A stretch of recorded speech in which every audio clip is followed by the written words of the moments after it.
Ce plaisir de recevoir l'artiste, musicien, violoniste, compositeur Zied Zoueri. On écoutait un extrait de son tout dernier album Made in Africa. Je le disais juste avant d'écouter ce morceau, Zied. Made in Africa, le titre en soi est un concept. Exactement, parce que Africa, c'est pour moi, quand je la traduis en arabe, c'est Afriqiya. Afriqiya, c'est la Tunisie d'il y a 1000 ans. Et c'est la Tunisie qui a donné son nom au continent. Donc aujourd'hui, le continent s'appelle Afrique grâce à Afriqiya, qui est notre pays. Donc c'est aussi une forme de réconciliation identitaire aussi par rapport à une évidence. Parce que nous, on est tunisiens, africains du Nord, africains, donc avec en majuscule. Et ça, c'est un constat que je remarque aussi à travers toutes les musiques qui existent en Tunisie, y compris le malouf. Le malouf qui est dit musique quand même arabo-andalouse. Quand on analyse, quand on va dans le fond, on trouve de l'africanité partout en Tunisie. Alors quand on parle de rythme, quand on parle de hadra, quand on parle de ternaire, quand on parle de fazeni, quand on parle de musique populaire, folklorique, du sud, du nord, etc. Et à chaque fois, on y va et la touche africaine, elle est plus qu'évidente. Donc en fait, c'est une forme de presque d'autocritique par rapport à nous, parce que à chaque fois quand on parle de l'Afrique, on a comme cette forme de vouloir se dissocier d'une évidence géographique, culturelle, que moi, en tout cas personnellement en tant que musicien, que je trouve absolument extraordinaire et enrichissante. Vous savez bien que le jazz, par exemple, c'est afro-américain. Donc les gens qui aujourd'hui disent vouloir jouer du jazz, ça veut dire vouloir jouer de la musique africaine aussi. C'est une manière de dire cet album, de dire ton appartenance, de dire ton identité africaine? Oui, c'est vraiment de l'assumer. C'est comme aussi un rappel à l'ordre, c'est de dire, voilà, ce qu'on fait, c'est du tunisien, le rythme est tunisien, et tous les ornements, la stylistique, elle est tunisienne, mais elle est ancrée dans son africanité grâce au pentatonisme. Donc là, je parle un peu technique. Donc la majorité des gammes que j'emploie dans ces compositions, ce sont des gammes africaines, ça veut dire pentatoniques, qui font partie à la fois du répertoire tunisien, mais aussi africain. Je le disais tout à l'heure, on en a parlé, mais peut-être pas assez. Deux clips sont déjà disponibles sur YouTube, que les auditeurs et auditrices de notre station peuvent bien sûr consulter, voir et écouter. Alors parle-nous un peu de ta démarche. Comment est-ce que tu conçois les clips? Alors aujourd'hui, les clips, parce que moi j'avais une expérience en 2019, avant le Covid. J'avais produit un clip qui m'a coûté, je pense, pas moins de 40 000 dinars. Bon, j'étais aidé par des organismes dont FR au Liban pour arriver à bon port. Après, je me suis dit quand même, un clip, ça coûte cher. Donc à l'époque, c'était un questionnement majeur de ma vie. Aujourd'hui, je pense que sans image, on n'ira nulle part. Oui. Parce que l'image, c'est essentiel pour les réseaux sociaux, pour tout. Alors j'ai conçu un système, un modèle de fonctionnement qui fait que je puisse faire des clips, même, pour ne pas dire tous les mois, mais en tout cas que j'ai une régularité d'existence, parce que ça va vite. Tout va vite et les gens, ils sont assoiffés de nouveautés, etc. Et donc, en fait, j'ai deux assistants que je voudrais saluer dans l'occasion, M. Narabdelkefi et Salah Lazrak. Tous les deux, ils s'occupent à la fois du tournage, de la post-production et de la com. Donc, bien sûr, ils sont là. C'est mon équipe, en fait. Voilà, c'est mon équipe, c'est mon air professionnel, surtout dans le digital, c'est eux qui s'occupent de tout. Et ces deux jeunes gens-là, alors, je te dis tout, ils tournent avec des iPhones. On n'a pas ni Alexa, ni Sony, je sais pas quoi. On tourne avec des iPhones, bon, dernière génération, en 4K, etc. Mais voilà, donc des stabilisateurs et tout. Donc ils font tout ce qui est nécessaire pour tourner avec un iPhone. Et je vois, moi, aujourd'hui, qu'il y a des films qui sont tournés avec des iPhones. Donc, moi, j'ai conçu ce modèle-là, économique, qui permettra aussi que j'ai une fréquence, pour maintenir une fréquence régulière.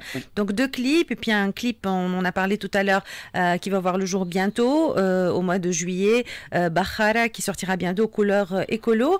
Je voudrais qu'on parle un peu, si tu permets, de l'opérette En Shabak, qui rassemble 100 artistes internationaux. Exact. Alors, En Shabak sont artistes nationaux. Nationaux. Parce que c'est une opérette tunisienne, 100% tunisienne.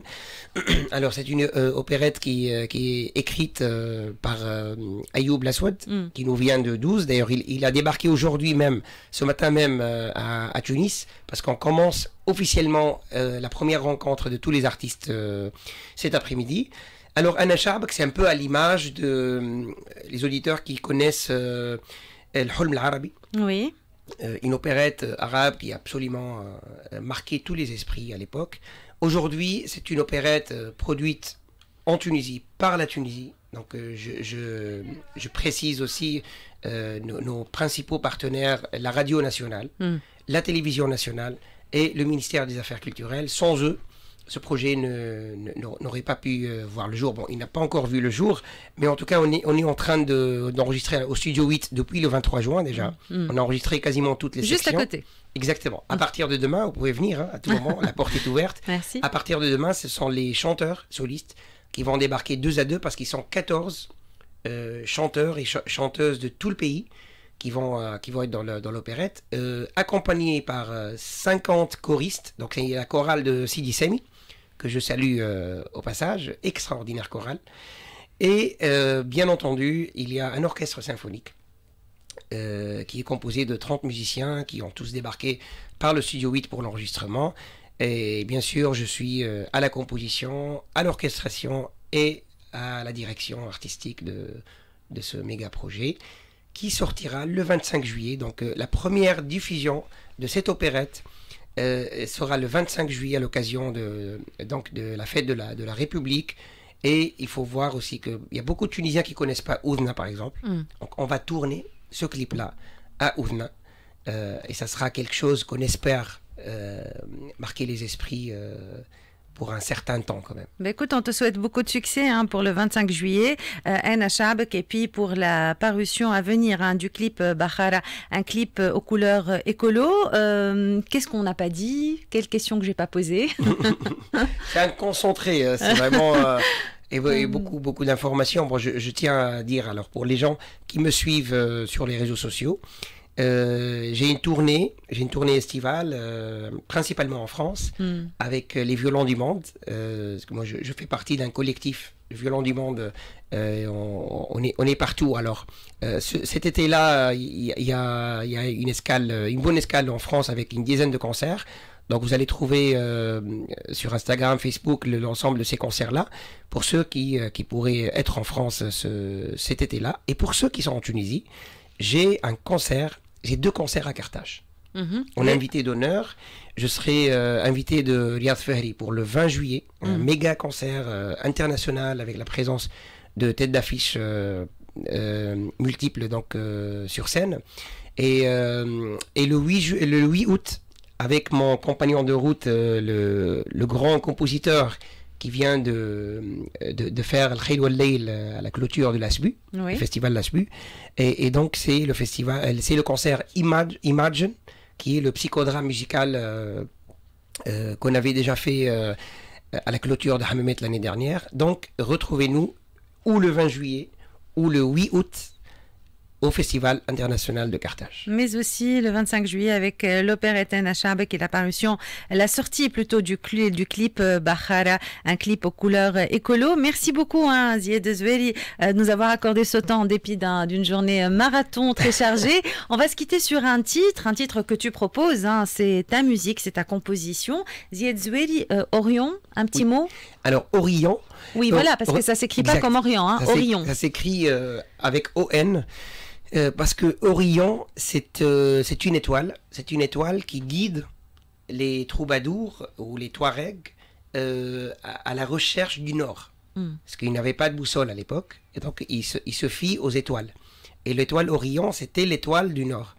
Un jour, j'ai imaginé, bien sûr, ça c'est mon rêve d'artiste, un jour cette étoile se perd il y avait des nuages et on voit plus l'étoile d'Orion. Et donc ils se perdent dans leur propre pays. Et c'est là qu'ils découvrent le bonheur de vie. C'est là qu'ils découvrent la richesse de leur pays, la richesse de leur territoire. Et c'est là qu'ils finalement, ils perdent le nord, comme on dit. Mais c'est une belle perte de nord parce que ils étaient allés au sud et c'est pas plus mal.